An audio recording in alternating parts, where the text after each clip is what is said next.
The storm had come early that winter, mean and wild. No one climbed this mountain once the snow began to fall. No one with sense anyway. Her cabin was small, built by her father's hands, and held together now by her stubborn will. Since his death 2 winters ago, Clara had lived alone, fighting cold, hunger, and loneliness with the same quiet grit that had kept her father alive for 30 years on that land. The knock came again. Not loud this time, weak. Clara reached for the rifle above the mantel, but her heart pounded so hard she could feel it in her throat. The last strangers who had knocked at her door had laughed at her patched dress and the thinness of her stew before riding off into the night. But this knock did not sound proud. It sounded desperate.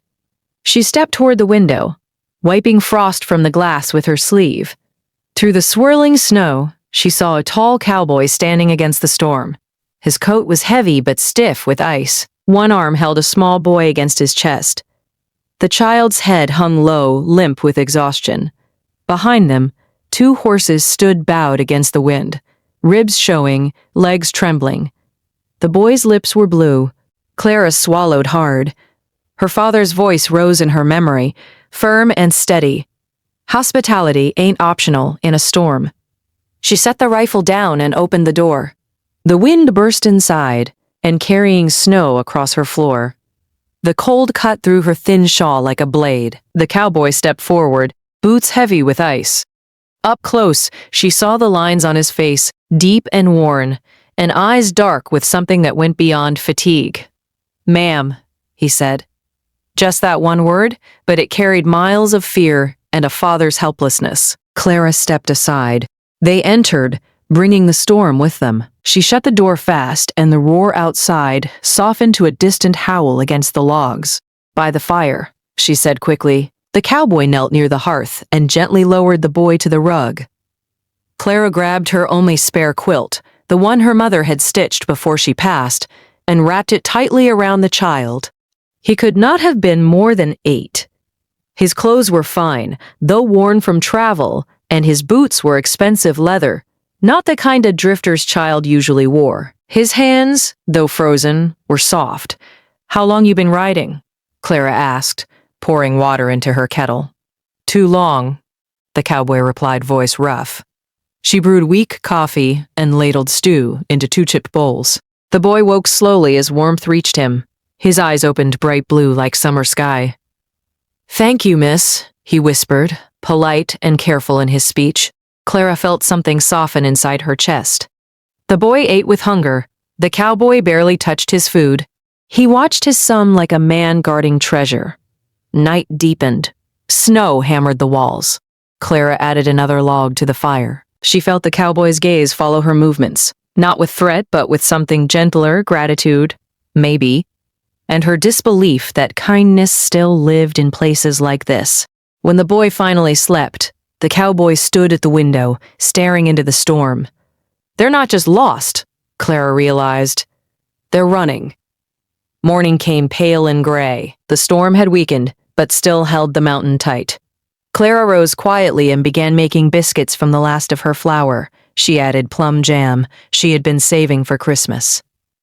The cowboy stood and helped without being asked. He moved with ease in her small kitchen, the way a man does who has worked hard most of his life. The boy woke and looked around the cabin. "Where are we, P?" he asked. "Safe," the cowboy said softly, "for now." Clara noticed things as they ate. The horses outside were strong-boned and well-bred. Even tired, they held themselves proud. The boy's manners were careful. It refined. The cowboy's coat, though worn, had been stitched with skill, not cheaply made. These were not ordinary drifters. "How far were you headed?" she asked. "Far enough," the cowboy answered. A pause stretched between them. "You can't ride today," Clara said firmly. "Your horses are spent." Your boy nearly froze. The cowboy's jaw tightened. "We could work," he said after a moment. "For our keep." Clara looked around her cabin. The barn door sagged. The fence leaned. The firewood pile was nearly gone. Since her father died, she had been fighting alone to keep the place standing. 3 days, she said. 3 days, he agreed. The boy smiled for the first time. I'm Tommy, he said brightly. This is my pa, Nathaniel, the cowboy added quietly. Clara, she replied. They shook hands across her rough wooden table, and his grip was calloused, but careful. She felt the warmth of it long after he let go. That afternoon, Nathaniel split wood with steady rhythm. Each swing of the axe echoed across the ridge. Clara stood at the window, listening to that sound, a sound she had not heard since her father's axe had fallen silent. Tommy gathered eggs from the coop, laughing when one hen chased him. His laughter filled her yard like sunlight, breaking through clouds. That evening, as the sky cleared and stars appeared sharp and bright, Clara felt something she had not felt in years. Her home no longer felt empty. But as she watched Nathaniel from across the firelight, she saw the weight in his eyes, the way he studied the horizon whenever he thought she was not looking. They were not just travelers caught in a storm, they were hiding from something. And Clara had just opened her door to it. The third morning dawned clear and sharp, the storm finely broken. Snow covered the ridge in thick white layers that sparkled under the rising sun. Smoke curled from Clararera's chimney in a thin gray line. For the first time in days, the valley below was visible. The trail down the mountain could be traveled now. Clara stood at the stove stirring oats, her chest tight with a feeling she did not want to name. Outside, she heard Nathaniel saddling the horses. Tommy's small voice carried across the yard. Pa, do we have to go? Clara closed her eyes. Yes, son, Nathaniel answered gently. We can't stay where we ain't invited. The words cut deeper than they should have. Clara stepped outside, wrapping her shawl tighter. The cold bit her cheeks, but it was nothing compared to the ache in her chest. Nathaniel worked quietly, tightening straps, checking hooves. He did not look at her. Tommy sat on the porch steps, shoulders slumped. You're leaving, Claire said softly. Trails are clear, Nathaniel replied. We've taken enough of your kindness. You haven't. We have. His voice was steady, but she could hear the struggle beneath it. Tommy looked up at her, eyes bright with unshed tears. Miss Clara, can't we stay just one more day? Clara swallowed hard. Nathaniel stepped closer to his horse and ran a hand along its leg. The shoe, Clara said suddenly. One of them's loose. Nathaniel frowned and crouched down. The shoe was fine, but from where he stood, he could not see clearly. Must have missed it, he muttered. Better rest him another day, Clara said quickly. Can't risk blaming him. Their eyes met. He knew she was lying. She knew he knew. But after a long second, he nodded. One more day, he said. Tommy let out a small cheer and threw his arms around Clara's waist. She laughed despite the tears burning behind her eyes. That day felt different. They worked side by side in the kitchen. Clara showed Tommy how to mix soap from ash and lye. Nathaniel built a small woodshed beside the cabin, strong and square. His hands moved with purpose, as if building something lasting instead of something temporary. Evening fell golden and quiet. After supper, they stood outside beneath a sky so clear it felt close enough to touch. The Milky Way stretched above them like a river of light. I should tell you something, Nathaniel said low. Clara's heart skipped. Not tonight, she answered softly. When you're ready. He looked at her with surprise, then something warmer. Inside, Tommy called out from a bad dream. Nathaniel went to him quickly, his voice gentle as he calmed the boy. Clara remained on the porch, staring at the stars. She was falling for them, both of them. And she still did not know who they truly were. The next afternoon, riders appeared at the bottom of the ridge. 3 men. They rode hard and fast. Clara felt her stomach drop. Nathaniel saw them too.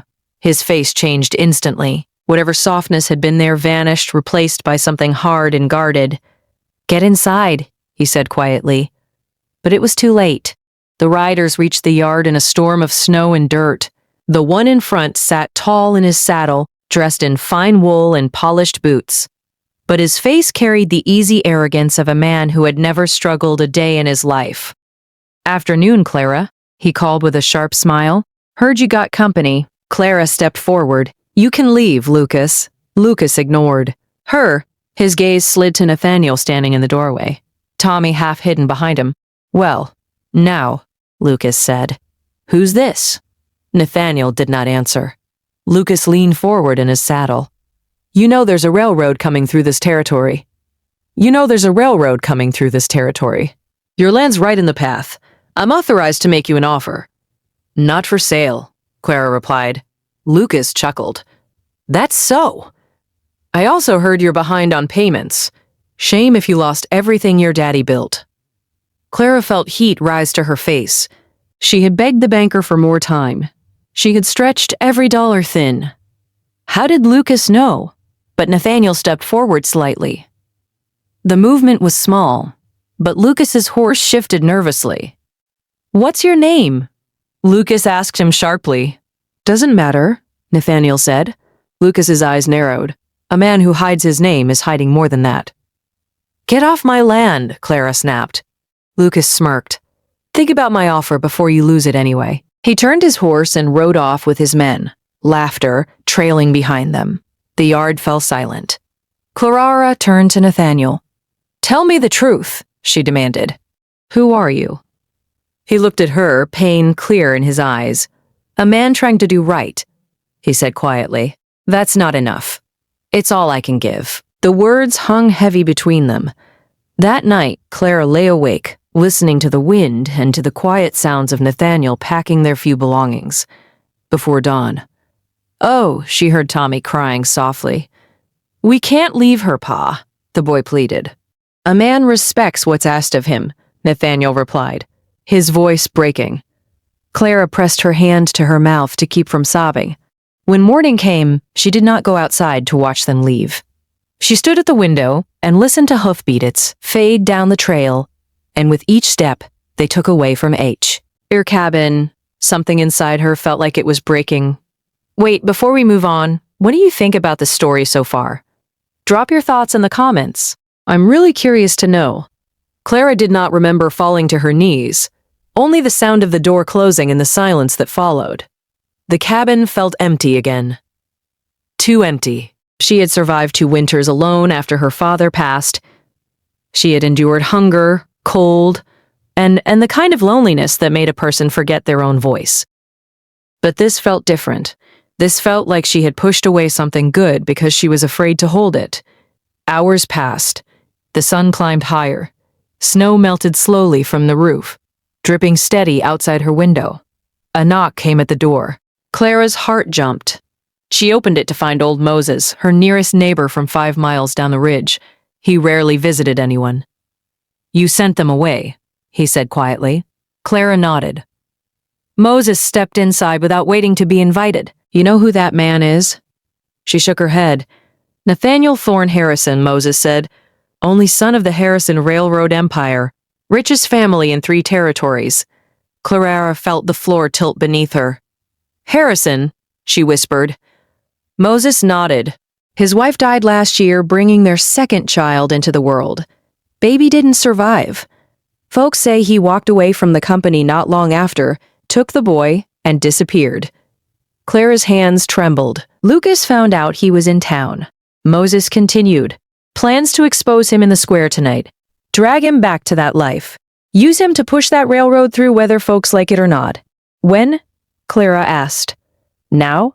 She was already reaching for her coat. The ride down the mountain was wild and dangerous. Ice hid beneath fresh snow. Her mare nearly slipped twice on T. He narrowed turns. Wind cut at her face and stole her breath, but she did not slow down. She saw Tommy's tear-streaked face in her mind. Heard Nathaniel's quiet voice. "We can't leave her." The town came into view just as darkness fell. The lanterns flickered along the main street. A crowd had gathered in the square. Lucas stood on the porch of the hotel, speaking loud enough for everyone to hear. "There he is," Lucas announced. Nathaniel Harrison, hiding like a common drifter. Nathaniel stood below, straight and silent. Tommy clung to his side. Clara rode straight through the crowd. People scattered as she pulled her horse to a stop in the center of the square. Every eye turned to her. She dismounted, legs shaking but steady enough to carry her forward. That poor girl's here to defend him, Lucas sneered. Shara stepped between Lucas and Nathaniel. Call me poor, she said loudly. I gave shelter in a storm. What have you given but threats? A murmur moved through the crowd. He lied to you, Lucas shot back. He fixed my fence, Clara replied. He chopped my firewood. He treated me like I mattered. If that's lying, I'll take it. Nathaniel stepped forward. I hid my name, he said firmly. But I didn't hide my work. Lucas laughed sharply. You're still behind on your banknotes, Clara. Tomorrow, that land won't be yours. Nathaniel reached into his coat and pulled out folded papers. Already settled, he said calmly. Bought her debt before I left this morning. Deeds clear. Gasps filled the square. Clara stared at him. He had paid her debt even after she told him to leave. You can't buy decency. Lucas spat. I didn't buy it, Nathaniel answered. I found it in a cabin on a mountain. Lucas's confidence cracked. He looked around and saw no support left in the crowd. Slowly, he turned and walked away. Silence followed. Nathaniel looked at Clara. The land's yours, he said quietly. I only wanted you free. And you? She asked softly. Are you free? Before he could answer, Tommy slipped his small hands into both of theirs. Can we go home now? He asked.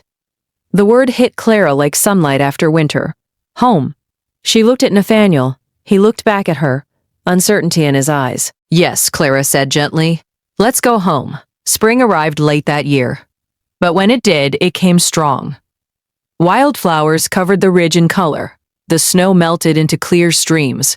The cabin no longer stood lonely against the sky. Nathaniel built a second room onto the house. He repaired the barn properly and fenced the garden with straight posts that would last for decades. Everywhere Clara looked, she saw proof that he was staying. Tommy's laughter echoed across the yard each morning, and he grew taller, stronger, happier. They married in early summer, a simple ceremony with Moses as witness and the mountains as their church. Clara wore her mother's dress. Tommy stood proud beside them.